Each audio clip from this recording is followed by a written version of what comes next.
हमारे YouTube channel ambition with B sir में आप सभी मित्रों का बहुत बहुत स्वागत है।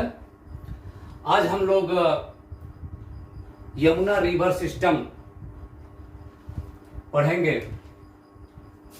तो हम लोग थोड़ा सा देखें यहाँ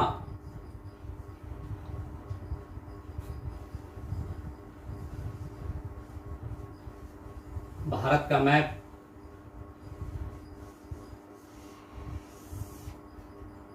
बस ये पता चलना चाहिए कि ये हमारा भारत है।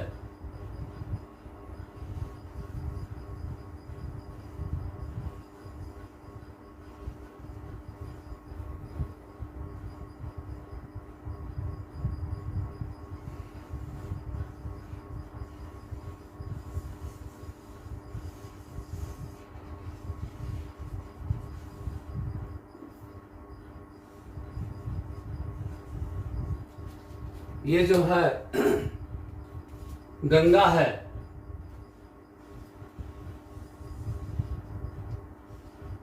और गंगा में जो है ये यमुना, जो उसकी सबसे लंबी सहायक नदी है और आकर के प्रयागराज में मिल जाती है। इस यमुना की जो सहायक है हिंडन नदी, फिर चंबल है, सिंध है, बेतवा है, केन है, फिर चंबल की सहायक नदियां हैं जैसे बनास है, उसके बाद क्षिप्रा है, काली सिंध, पार्वती। इसी को हम लोग यहाँ देखेंगे, क्योंकि मैप में छोटा है, लिखने में दिक्कत होगी। तो सबसे पहले हम लोग यहाँ बनाते हैं, ये आपकी जो है गंगा, मान लीजिए उत्तराखंड से जो है गंगा आ रही है, और ये जो है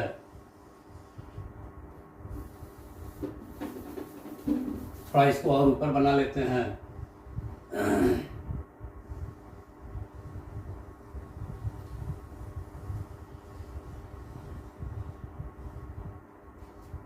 और इस जो गंगा है, इस गंगा की सहायक नदी जो है सबसे लंबी आपके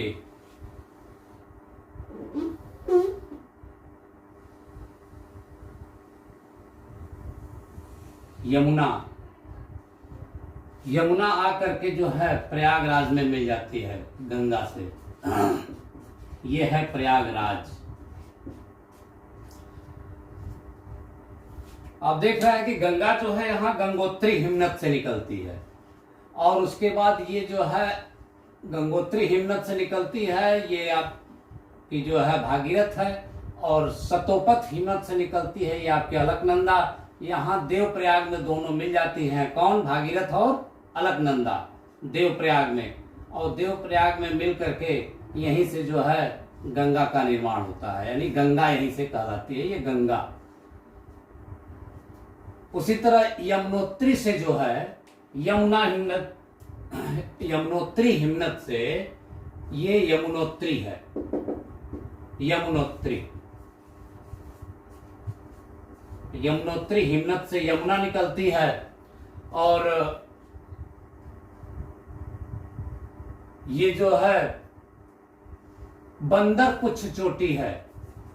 बंदर कुछ चोटी जो हिमालय की है, वहीं से यमुनोत्री से जो है यमुना नदी निकलती है, यमुनोत्री ग्लेशियर से। यमुना जो है आगे दिल्ली, दिल्ली के बाद आगे फिर जाएगी तो गाजियाबाद, गाजियाबाद के बाद मथुरा, मथुरा के बाद आगरा, तो ये दिल्ली।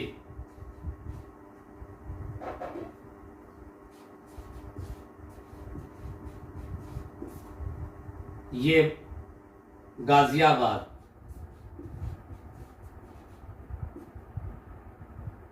ये मथुरा,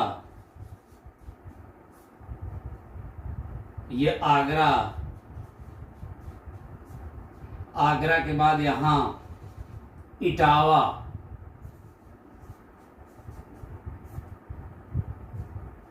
इटावा के बाद यहां हमीरपुर, हमीरपुर के बाद यहां बांदा,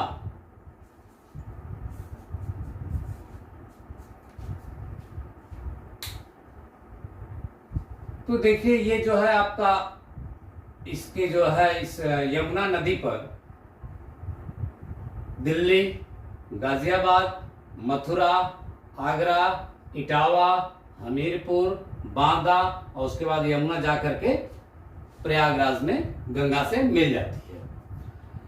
अब जो है हम लोग इसकी कुछ सहायक नदियों को देखेंगे। तो यहां से उत्तराखंड से ही एक नदी आती है, टोंस नदी। एक उत्तराखंड से नदी आती है, ये टोंस है, यमुना की सहायक है ये टोंस। जो टोंस नदी है ये कालसी में आकर मिलती है, दिल्ली से पहले ही कालसी, कालसी में आकर मिलती है, ये टोंस है। और टोंस जो है आपके हरिके दून, यहां हरिके दून है, ये हरिके दून से निकलती है, हरिके दून, हरिके दून से निकलती है। उसके बाद दिल्ली, दिल्ली का लाल किला इसके तट पर है। उसके बाद गाजियाबाद, यहां जो है एक उसकी सहायक नदी है हिंडन। हिंडन नदी जो है ये सहारनपुर से निकलती है, हिंडन नदी, इसको कहते हैं हिंडन नदी। कभी कभी प्रश्न पूछता है कि हिंडन किसकी सहायक है, तो यमुना की सहायक है और ये सहारनपुर से निकलती है, सहारनपुर से आती है हिंडन, जो दिल्ली के बाद गाजियाबाद के आसपास यमुना में मिल जाती है। उसके बाद ये मथुरा, मथुरा के बाद आगरा, आगरा के बाद इटावा।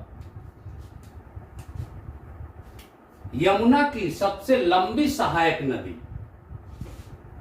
यमुना की सबसे लंबी सहायक नदी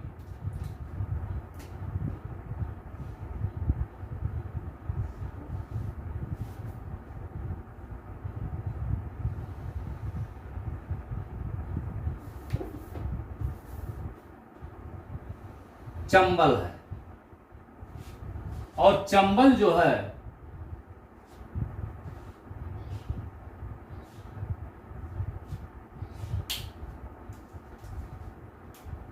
यहां पर मध्य प्रदेश में जनापाव, मध्य प्रदेश के महू जिले में जनापाव, महू नामक स्थान पर, महू जिला नहीं, महू नामक स्थान पर जनापाव पहाड़ी है। और यह पहाड़ी जो है विंध्याचल का हिस्सा है। ये इस तरह से विंध्याचल जा रही है, जैसे ये है नदी तो यहां से इसे विंध्याचल है ये। तो विंध्याचल की जो श्रेणियां हैं, जगह जगह उनका अलग अलग अपना लोकल नाम है, स्थानीय नाम है। तो ये विंध्याचल का क्षेत्र है और उसी विंध्याचल में ही एक जनापाव पहाड़ी है। उसी जनापाव पहाड़ी से जो है आपकी ये चंबल नदी निकलती है। चंबल नदी में देखा जाए तो इधर से चंबल की सहायक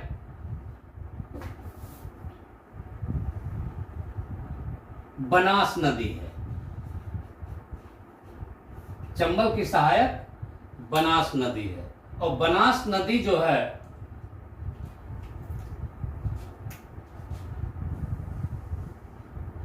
बनास नदी जो है अरावली के, ये अरावली है, अरावली के उदयपुर में,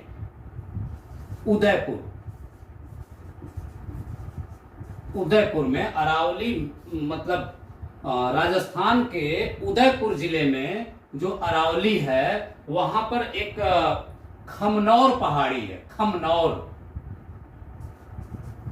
खमनौर। इसी खमनौर पहाड़ी से जो है बनास निकलती है और जाकर के बनास चंबल में मिल जाती है। इसके अलावा चंबल की सहायक नदियों में क्षिप्रा, यह है क्षिप्रा,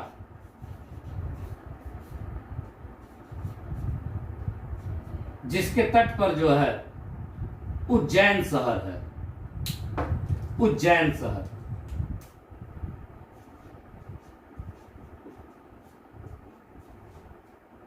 और उज्जैन जो है, उज्जैन में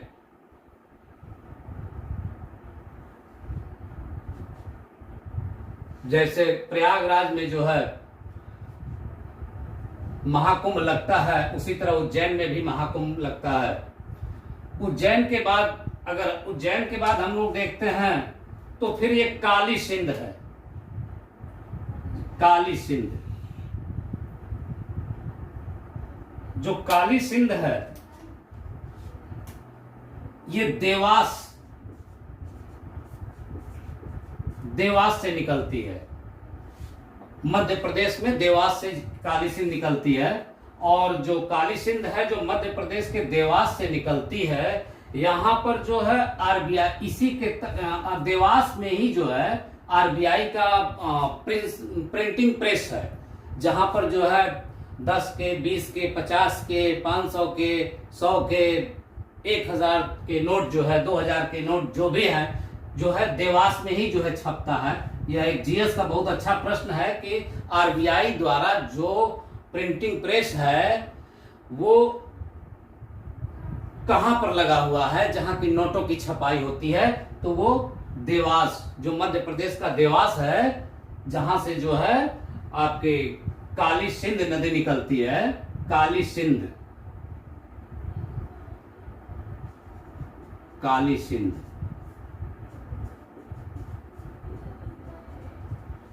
ठीक, तो काली सिंध देवास से निकलती है। इसके बाद अगर देखा जाए तो पार्वती है, पार्वती, पार्वती नदी। ये पार्वती नदी जो है रामकुंड नामक स्थान से निकलती है, रामकुंड नामक स्थान से। और यह है रामकुंड, रामकुंड नामक स्थान से निकलती है। और इसी के तट पर जो है ग्वालियर, ग्वालियर,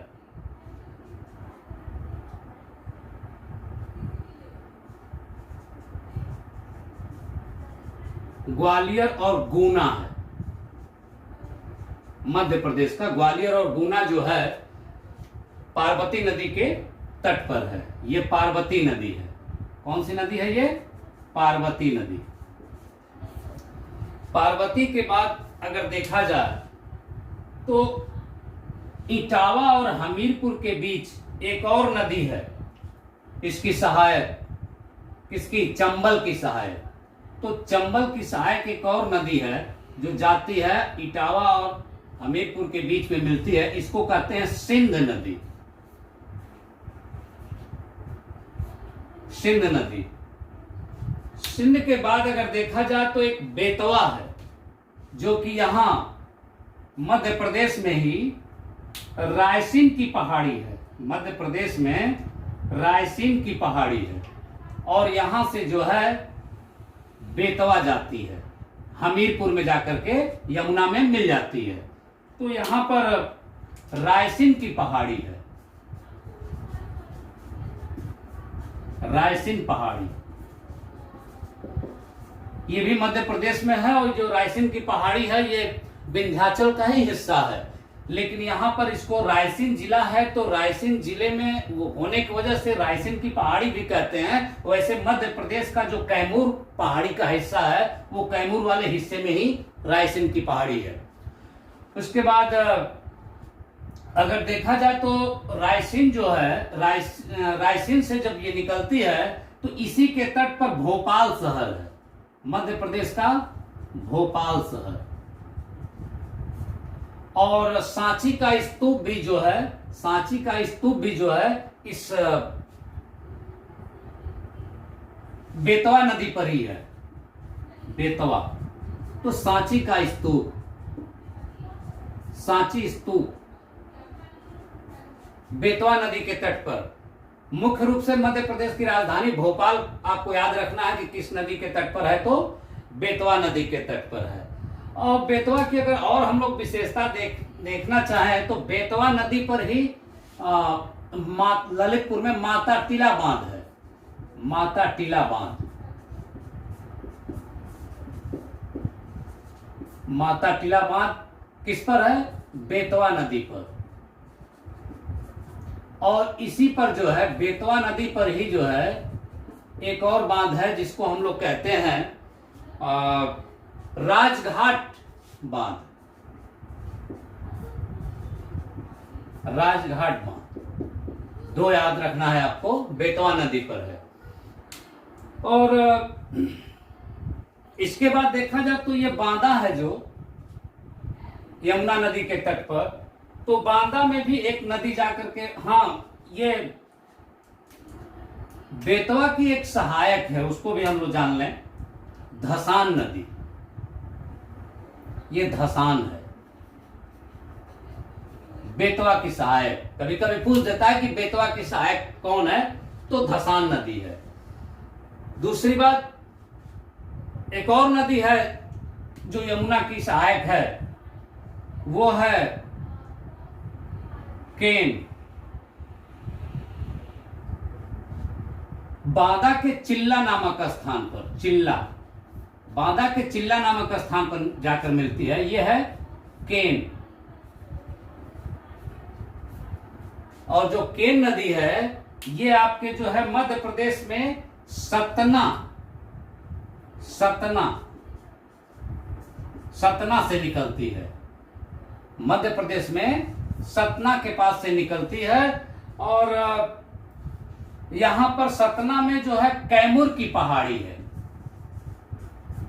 कैमूर पहाड़ी, सतना में कैमूर पहाड़ी है, जो इस तरह से जो जा रही है, ये क्या कहते हैं, विंध्याचल पर्वत, उसी का हिस्सा ये कैमूर पहाड़ी। कैमूर, विंध्याचल, भांडेर और कैमूर मैं पढ़ाया हूं विंध्याचल की पहाड़ी में। तो कैमूर पहाड़ी से जो है सतना में कैमूर पहाड़ी से आपकी केन नदी निकलती है, और केन नदी जाकर के बांदा में चिल्ला से मिल जाती है। इस पर जो है एक जलप्रपात है, पांडव जलप्रपात। इस पर एक पांडव जलप्रपात है, पांडव जलप्रपात, पांडव जलप्रपात।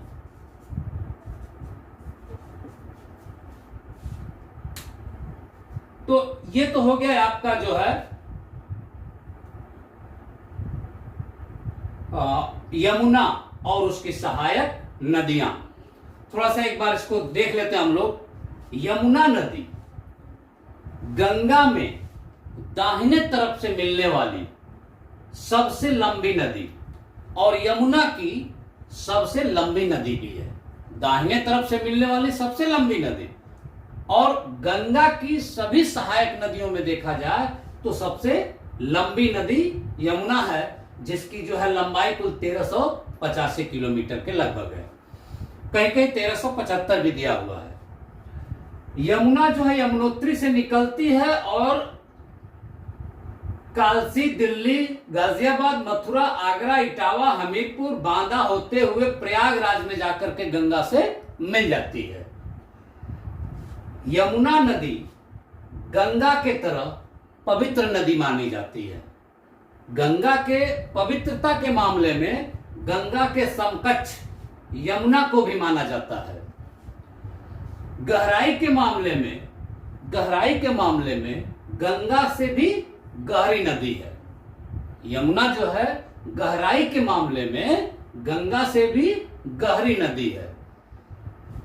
दूसरी बात, यमुना जो है कालसी, दिल्ली, गाजियाबाद, मथुरा, आगरा, इटावा, हमीरपुर, बांदा होते हुए जाकर के प्रयागराज में मिलती है।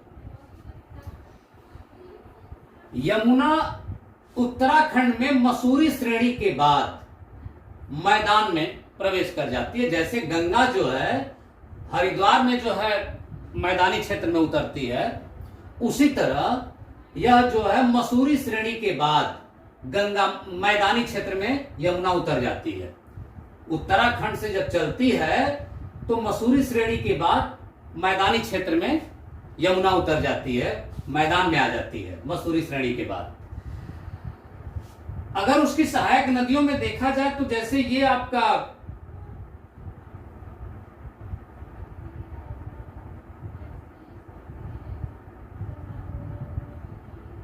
चंबल नदी है, चंबल नदी पर 3 महत्वपूर्ण बांध बनाए गए हैं। एक है गांधी सागर जो कि मध्य प्रदेश में, और 2 जो है, एक राणा प्रताप सागर और एक जवाहर सागर। ये दोनों जो है राजस्थान में है। क्यों? क्योंकि जब यहां मध्य प्रदेश से ये चलती है नदी तो यहां से इस तरह से जो है ये देखिए, मतलब ये राजस्थान होते हुए यूपी में जाती है।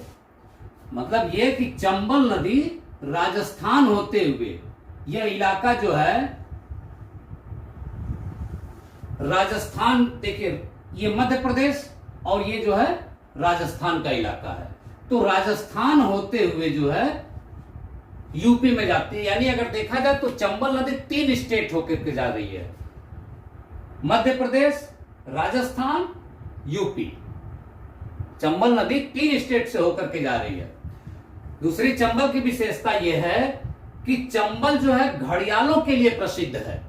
जैसे जो है गंगा नदी गंगा डॉल्फिन के लिए प्रसिद्ध है, वैसे ही चंबल जो है घड़ियालों के लिए प्रसिद्ध है। चंबल नदी में घड़ियाल अभयारण्य बनाया गया है, उसको आप या मतलब घड़ियाल संरक्षण केंद्र बनाया गया है, इसको आप जो है सर्च करके पता करके आप कमेंट बॉक्स में दीजिएगा, वैसे आएगा जो है संरक्षण गृहों का, तो मैं उसमें आपको पढ़ाऊंगा। तो ये घड़ियालों के लिए प्रसिद्ध है, चंबल नदी घड़ियालों के लिए प्रसिद्ध है। चंबल नदी पर एक फेमस जलप्रपात है जिसको हम लोग चूलिया जलप्रपात कहते हैं। चूलिया का कई बार प्रश्न पूछा गया है एसएससी की परीक्षाओं में, यूपीएससी में, कि चूलिया जलप्रपात किस नदी पर है, तो चंबल नदी पर है। चंबल नदी जब राजस्थान में जाती है तो यहां राजस्थान का एक बहुत अच्छा शहर है कोटा। कोटा जो चंबल नदी के तट पर है, और कोटा जो है आईआईटी की तैयारी करने के लिए बच्चे कोटा जाते हैं, काफी फेमस है। भारत का जो है कोटा आईआईटी की तैयारी के लिए बहुत प्रसिद्ध केंद्र है और शिक्षा का ये बहुत बड़ा एक हब है कोटा। तो कोटा होते हुए जाती है चंबल। दूसरी चंबल की विशेषता और ये है कि जो ये इलाका देख रहे हैं चंबल का इलाका, ये जो है विंध्याचल के उत्तर में ये इलाका मालवा का पठार है। और मालवा के पठार को जब मैं आपको पढ़ाया था तो ध्यान दीजिएगा, जो ये मालवा का पठार है, ये मालवा का पठार, ये मालवा का पठार है। मालवा का पठार जो है गली इरोजन या अवनालिका अपर्दन या नाली अपर्दन के लिए बहुत प्रसिद्ध है। और चंबल और उसकी सहायक नदियों ने, चंबल और उसकी ये सहायक नदियों ने बीहड़ खड्ड के रूप में उसको परिवर्तित कर दिया है। किसको? इस पूरे मालवा के पठार को। मालवा का पठार जो है काली मिट्टी के क्षेत्र है ये, और यहां पर जो है चंबल और उसकी सहायक नदियों ने बहुत ज्यादा अपर्दन किया है, और वो अपर्दन जो है नाली की तरह हुआ है। जैसे थोड़ा आपको मैं बता दूं, मान लीजिए कि ये आपका जो है मालवा का पठार है, तो यहां पर जो है नदी जा रही है चंबल, तो इसको जो है यहां पर नदियों ने जो है एकदम नाली के रूप में, थोड़ा गहरी नाली के रूप में खूब ज्यादा इसको कटाव कर दिया है। और भारत में सबसे ज्यादा अगर अपर्दन कहीं देखने को मिलता है तो इस मालवा के पठार पर देखने को मिलता है। तो ये जो है नाली की तरह पूरा अपर्दन कर दिया है। इसलिए कभी कभी प्रश्न पूछा जाता है कि अवनालिका अपर्दन कहाँ पाया जाता है या गली अपर्दन कहाँ देखने को मिलता है। तो आपको जो है वो आप मालवा के पठार पर ही देखने को मिलता है, ये जो मालवा का पठार है।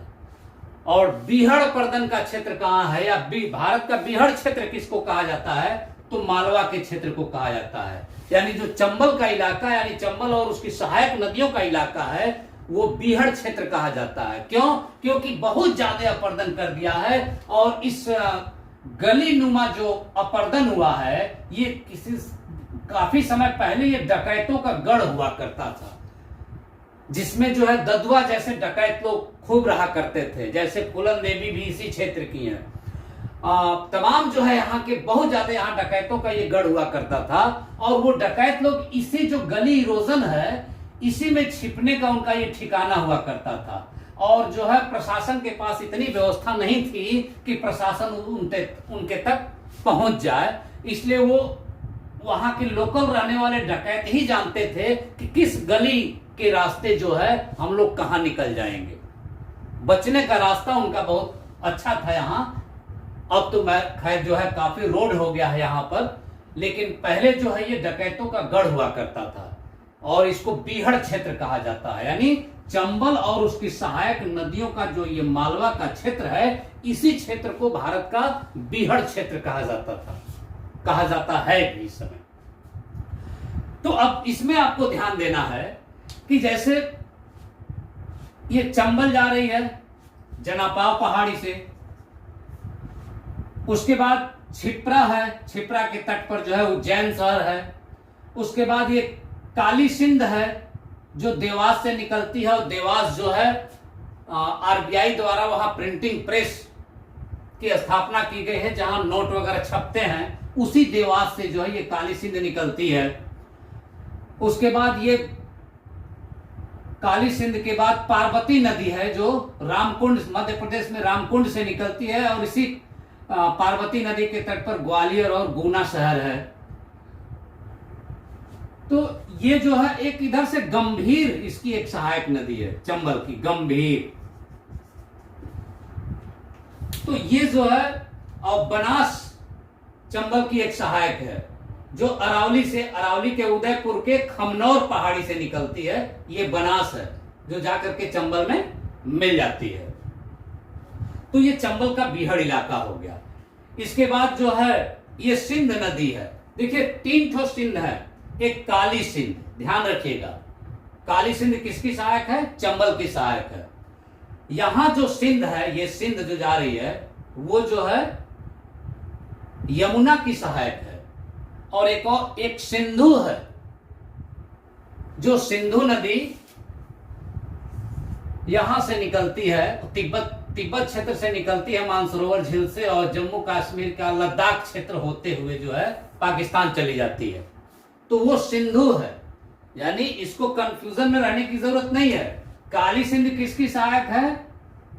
चंबल की। सिंध किसकी सहायक है? यमुना की। और यह जो है खुद अपने आप में एक बहुत बड़ी नदी तंत्र है, सिंधु नदी। तो तीनों में आपको जानना चाहिए। इसके अलावा जो है इसी चंबल नदी पर जो है चूलिया जलप्रपात है। उसके बाद ये बेतवा नदी है, बेतवा नदी के तट पर ही भोपाल है और इस बेतवा नदी पर ही जो है माता टीला और राजघाट जैसे बांध बनाए गए हैं। इसके बाद ये जो है केन नदी है जो मध्य प्रदेश में ही, सारी नदियां मध्य प्रदेश से निकल रही है। इसका ध्यान देना, ये बनास को छोड़ करके ये सब नदियां मध्य प्रदेश से ही निकल रही हैं। और कहीं न कहीं ये जो है जो इस तरह से जो विंध्याचल की पहाड़ी है ये विंध्याचल से ही निकलती है। यानी या विंध्याचल की पहाड़ी से या विंध्याचल के उत्तर में जो मालवा है कुछ मालवा के क्षेत्र से निकलती हैं, लेकिन इनका संबंध भी जो है सबका संबंध विंध्याचल। जैसे देखिए रायसेन की पहाड़ी से बेतवा निकल रही है तो रायसेन की पहाड़ी भी जो है रायसेन जो जिला है वो विंध्याचल पर ही है और विंध्याचल का जो कैमूर श्रेणी है वहीं पर ये रायसेन है। यहां भी कैमूर जो श्रेणी है वहां सतना है जहां सतना से केन नदी निकल रही है।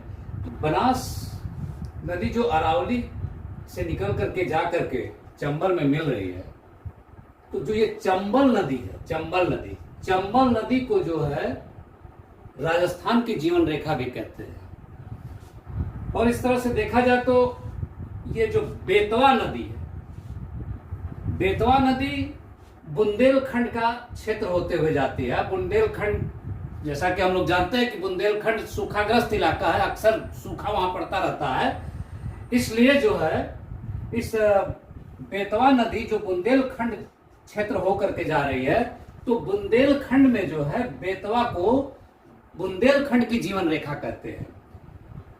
तो और बेतवा को जो है बुंदेलखंड की जीवन रेखा भी कहते हैं, और बुंदेलखंड में बेतवा की गंगा भी कहते हैं उसे। मतलब बुंदेलखंड की गंगा बेतवा नदी को कहते हैं। तो बेतवा नदी, इधर जो है केन नदी, इस केन नदी को कर्णावती भी नदी भी कहते हैं। तो जैसा कि हम लोग देख लें, जो यमुना नदी तंत्र आज मैंने आप लोगों को पढ़ाया, तो यमुना नदी तंत्र की मुख्य सहायक नदियों में जो यमुना की सहायक हैं, टोंस, हिंडन, चंबल, सिंध, बेतवा, केन, ये सब यमुना की सहायक हैं। जबकि इसकी जो सहायक हैं, चंबल की सहायक हैं बनास, गंभीर, क्षिप्रा, काली सिंध, पार्वती, ये जो है चंबल की सहायक हैं। और इस प्रकार आज हम लोगों ने जो है यमुना नदी तंत्र को हम लोगों ने खत्म किया। मुझे उम्मीद है कि आप लोगों को बहुत अच्छा लगा होगा। और इसके पहले जो मैं आप लोगों को पढ़ाया था गंगा नदी तंत्र, अगर आप नहीं देखे होंगे तो इस वीडियो के नीचे जो है डिस्क्रिप्शन में जो है उसका लिंक मैंने दिया है। आज यही हम लोग जो है समाप्त करते हैं और मिलते हैं नेक्स्ट वीडियो में। धन्यवाद।